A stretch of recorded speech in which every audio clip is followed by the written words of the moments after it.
വെള്ളം കൂടി കഴിഞ്ഞാൽ സാധാരണ നമുക്ക് കുപ്പി വലിച്ചെറിയാനുള്ളൊരു ടെൻഡൻസിയാണ്. പക്ഷെ കുറച്ച് നാളുകളുടെ ഞാൻ ഈ ഹാബിറ്റ് നിർത്തി. തൽക്കാലം നമുക്കിത് കാറിൻ്റെ തന്നെ വയ്ക്കാം.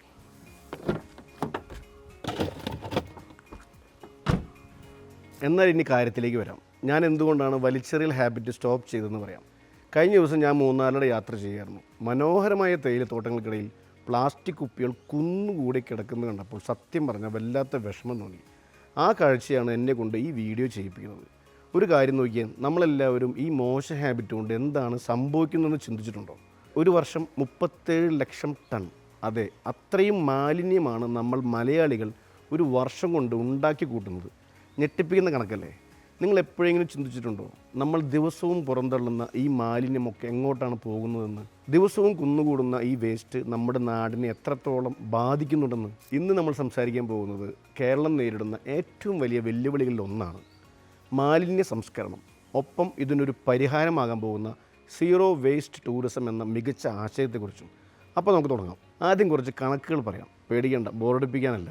കേരളത്തിൽ ഒരു വർഷം ഉണ്ടാകുന്ന ഏകദേശം 37 ലക്ഷം ടൺ ഖരമാലിന്യമാണ്. ഇതിൽ 77% നമ്മൾ കഴിക്കുന്ന ഭക്ഷണത്തിൻ്റെ ബാക്കിയും മറ്റ് അടുക്കള മാലിന്യമാണ്, അതായത് ജൈവ മാലിന്യം. ബാക്കിയുള്ള 18% നമ്മളെ ശരിക്കും കുഴപ്പിക്കുന്ന പ്ലാസ്റ്റിക്കും പേപ്പറും ചില്ലുമൊക്കെ. പണ്ടൊക്കെ നമ്മൾ കേട്ടിരുന്നത് വെളപ്പൻശാല, ബ്രഹ്മപുരം, ഞെളിയൻ പറമ്പ് പോലുള്ള വലിയ മാലിന്യ പ്ലാന്റുകളെ കുറിച്ചാണ്. ഒരു നഗരത്തിലെ മുഴുവൻ മാലിന്യവും ഒരിടത്ത് കൊണ്ടുപോയി തട്ടുന്ന രീതി. പക്ഷേ അത് പല കാരണങ്ങൾ കൊണ്ടും പരാജയപ്പെട്ടു. അടുത്തിടെ കോഴിക്കോട് ഫ്രഷ് കട്ട് എന്ന മാലിന്യ സംസ്കരണ കേന്ദ്രവുമായി ബന്ധപ്പെട്ട പ്രതിഷേധവും തീവയ്പുമെല്ലാം നിങ്ങൾ ശ്രദ്ധിച്ചിട്ടുണ്ടാവുമല്ലോ. അതിൽ നിന്നാണ് ഉറവിടത്തിൽ തന്നെ മാലിന്യം സംസ്കരിക്കുക എന്ന പുതിയ ആശയത്തിലേക്ക് നമ്മൾ എത്തുന്നത്. അതായത് നമ്മുടെ വീട്ടിലെയും സ്ഥാപനത്തിലെയും വേസ്റ്റ് നമ്മുടെ തന്നെ ഉത്തരവാദിത്തം. അതിന് നമ്മളെ സഹായിക്കാനാണ് തദ്ദേശ സ്ഥാപനങ്ങളും ഹരിതകർമ്മസേനയും ഇന്നുള്ളത്.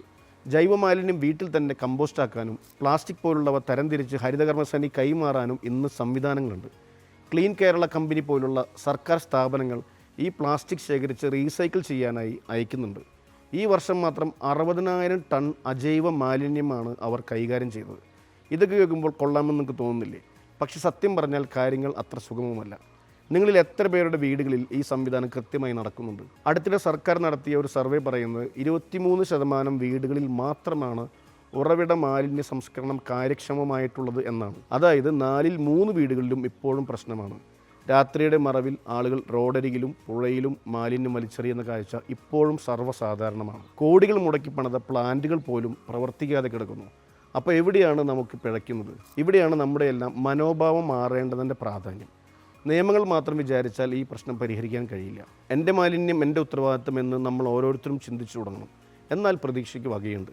സർക്കാർ പുതിയ ചില പദ്ധതികളുമായി മുന്നോട്ട് വന്നിട്ടുണ്ട്. മാലിന്യമുക്തം, നവകേരളം, വൃത്തി തുടങ്ങിയ ക്യാമ്പയിനുകൾ ഇതിൻ്റെ ഭാഗമാണ്.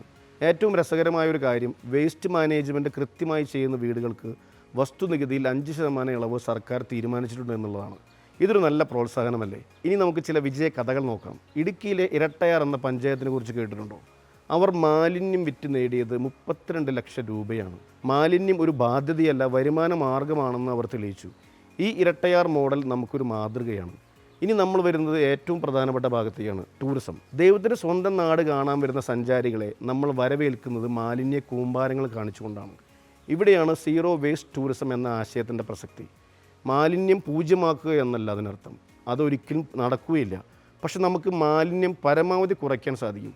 ഉണ്ടാകുന്ന മാലിന്യം ഉത്തരവാദിത്തത്തോടെ സംസ്കരിക്കുക, പ്രകൃതിക്ക് ഒരു ദോഷവും വരുത്താതെ ടൂറിസം ആസ്വദിക്കാനുള്ള അവസരമുണ്ടാക്കുക എന്നതാണ് പ്രധാനം. വരുന്ന സഞ്ചാരികൾക്ക് പ്ലാസ്റ്റിക് കുപ്പികൾക്ക് പകരം ചില്ലുകുപ്പികളിൽ വെള്ളം നൽകുക, പ്ലാസ്റ്റിക് കവറുകൾക്ക് പകരം തുണിസഞ്ചികൾ പ്രോത്സാഹിപ്പിക്കുക, ഇതെല്ലാം സീറോ വേസ്റ്റ് ടൂറിസത്തിൻ്റെ ഭാഗമാണ്. സർക്കാർ ഇപ്പോൾ കോവളം, മൂന്നാർ, ആലപ്പുഴ, വയനാട്, ഫോർട്ട് കൊച്ചി പോലുള്ള 21 ടൂറിസ്റ്റ് കേന്ദ്രങ്ങളെ പൂർണ്ണമായി മാലിന്യ വിമുക്തമാക്കാൻ ഒരുങ്ങുകയാണ്. കോട്ടയത്തെ മറവന്തുരത്തിലെ വാട്ടർ സ്ട്രീറ്റ് പദ്ധതി ഇതിനകം അന്താരാഷ്ട്ര തലത്തിൽ ശ്രദ്ധ നേടിക്കഴിഞ്ഞു.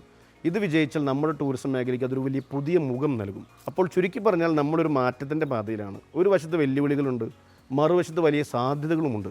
സർക്കാർ പദ്ധതികൾ, ഇരട്ടയാർ പോലുള്ള ജനകീയ മാതൃകകൾ, സീറോ വേസ്റ്റ് ടൂറിസം പോലുള്ള പുതിയ ആശയങ്ങൾ, ഇതെല്ലാം നമുക്ക് പ്രതീക്ഷ നൽകുന്നുണ്ട്. പക്ഷേ അവസാനം എല്ലാം എത്തി നിൽക്കുന്നത് എന്നിലും നിങ്ങളിലുമാണ്. നമ്മുടെ ചെറിയ ശീലങ്ങളിൽ ഒരു മാറ്റം വരുത്താൻ തയ്യാറായാൽ മതി.